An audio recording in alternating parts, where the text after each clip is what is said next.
Good day mga idol. Ayan, so ngayong video, mag-review na naman po tayo ng concert speaker. Ayan, so may tripod po ito mga idol. So sabi ng customer, parang speaker na lang daw po ang gumagana dito.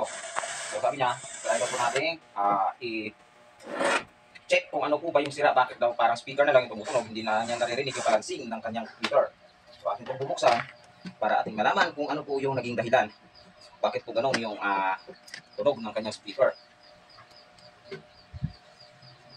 Naka-allen wrench po yung kanyang mga screws. Wow, yung hirap ito, hindi kasi yung ating allen wrench. Tayo ng wrench.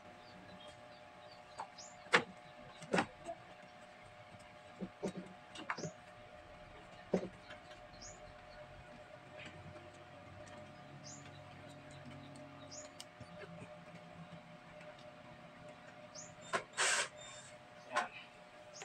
So atin ang bubuksan ang kanyang screen cover. Yan.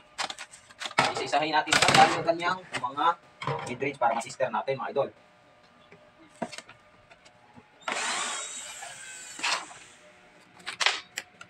Uri.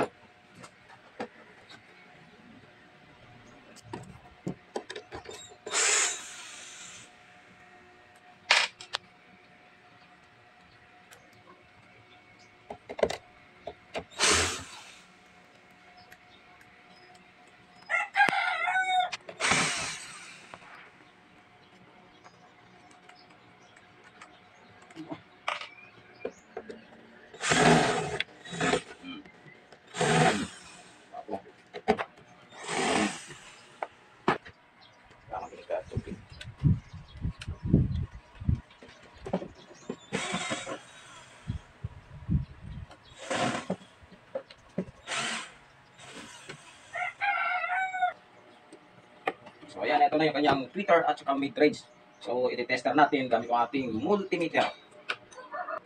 Thank you so much kay Sir Pio Calmares dahil po sa inyong pinadalang multimeter na may nagagamit tayo sa ating pagre-repair. So set natin sa times 1 yung ating tester at i-tester natin.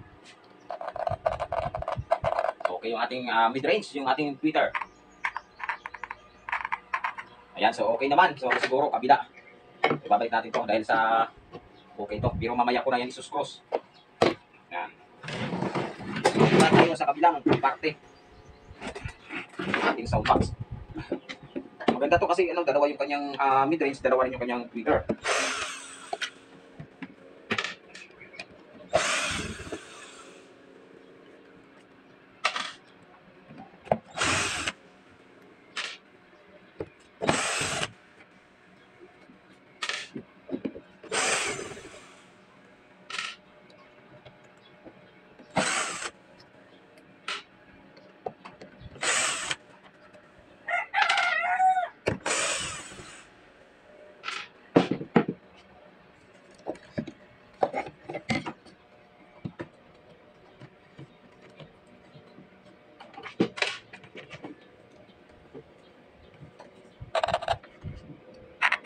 Okay lahat.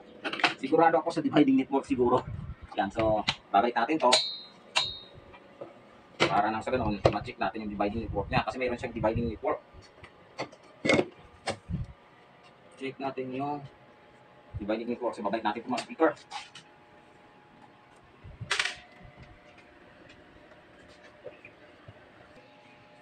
Yan, so babalik natin yung mga screws natin dahil okay yung kanyang mid-range at saka tweeter. Siguro nagka-problema lang sa kanyang dividing network sa likod. Kung tayo maghahanap ng problema.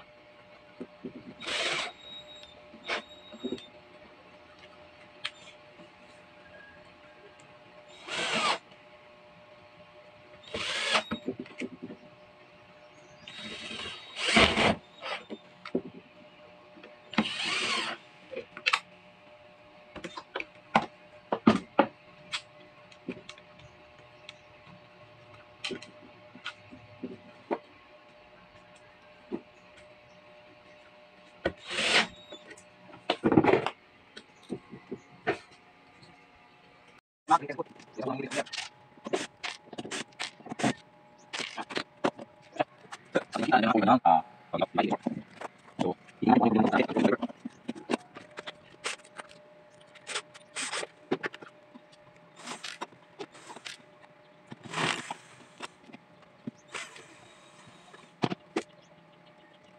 Oh,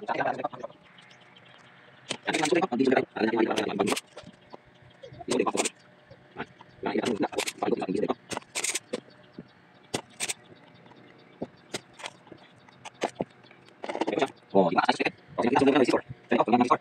Terus so resistor yang orang masuk na udah ating direct. Kaya direct yan. So direct so mga direct sa resistor mo lang ako. Tapos kita na. Tapos. Wala sa resistor. Kaya resistor na. So ayun natin. Para. Yan na resistor. Nakita niyo naman, kapag ibinaba ko na yung aking soldering iron, may isang batang makulit. Nagti-training siguro para matuto. Yan, yung anak ko. Kita nyo naman, nagsusolda pa. Yan, katulong na. Ano na, buti yan. Bata ka pa, marunong ka na magbuting-ting.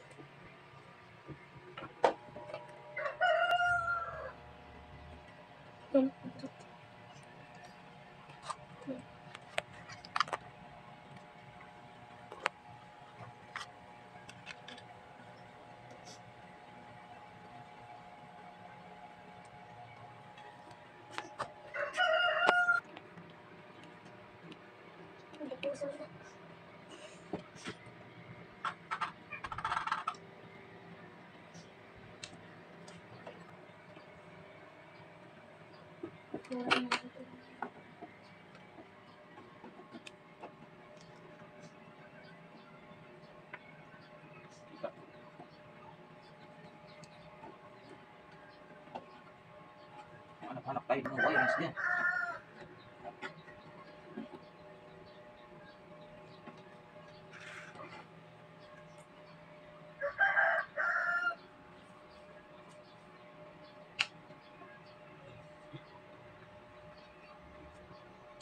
So, ito na yung tinanggal nating resistor. Ayan sa inyo nakikita. Yan, kapag tinester natin. Ito na eh. Open yung resistor natin. Yan. May continuity siya konting. Pero dahil sa nangingitim-ngitim na siya, wala nang tsansa. Hindi ko alam kung anong value nito ng resistor na to.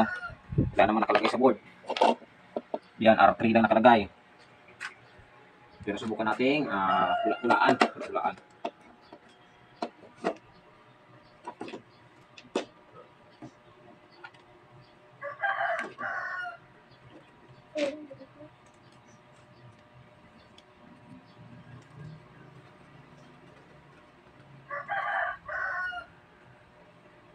QF 2.2 PSR. Ito.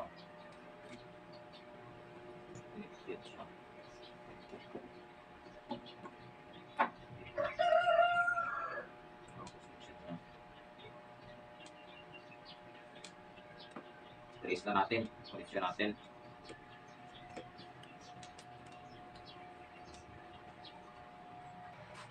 Yan, gawa na anak ko mga idol. Nagpipiling marunong.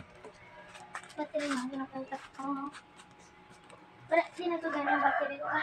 Sa budol resistor ni. Dos, dalong. What? Gusto mo yung butang ko na dito kapay-kapay niya. Tiyog na siya.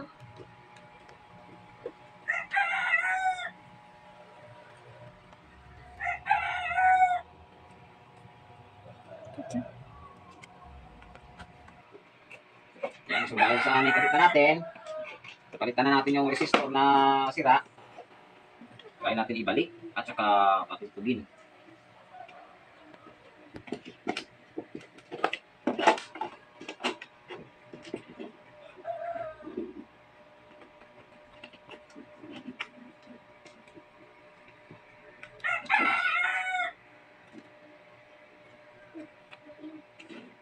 Yan, lambot.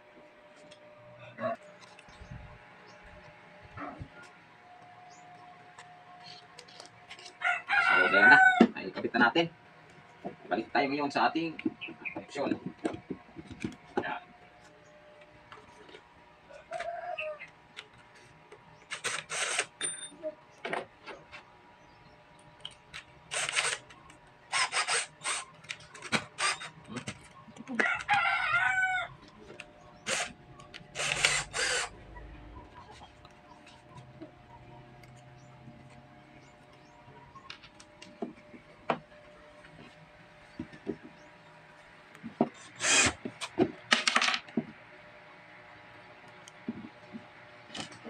Sige, 3.5 mo.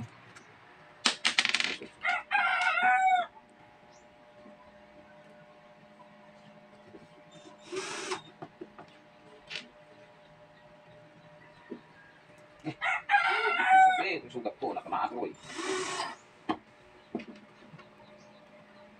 May wire ka guma, may wire ka bakal.